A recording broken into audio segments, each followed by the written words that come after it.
Okay, here's the perfect example of how to identify whether something is actually nerve pain. This is a really common thing that is misdiagnosed.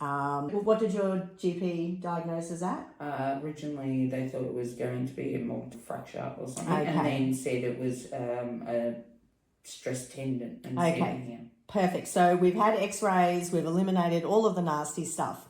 So this is actually really common. It can happen underneath the second toe and the third toe. And what you'll usually find is it may be a combination of a plantar plate tear, but there's also nerve compression, and it's caused by all the fatty padding being pushed up underneath the second and third toe, in combination with having tapered shoes, which then pushes the fatty padding up and compresses the nerve into the toe.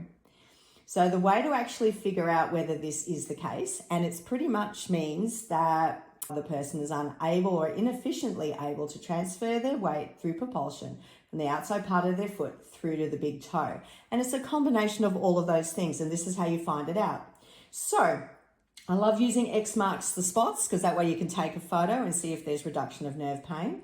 But what we do is if we press and if it's sore, you can say something like you did before. You don't need to be tough for this. That hurts. Yes, in there. Okay. They will wince. Sometimes they will kick you, but the best way of knowing whether or not you're on the right track and whether it's nerve pain is if you actually put the anatomy back into place, and there's a really good strapping you can do for this and some padding, and you literally pull it back to where it needs to be.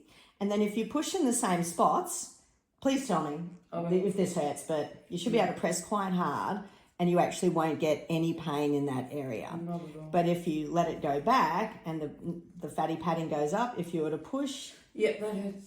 It will actually hurt the person. So this is a really good way of figuring out whether or not you've got the fatty padding being pushed forward and compressing a nerve in the actual web of the foot, or whether or not it's a plantar plate tear or a combination of both. And in this case, it's a combination of both.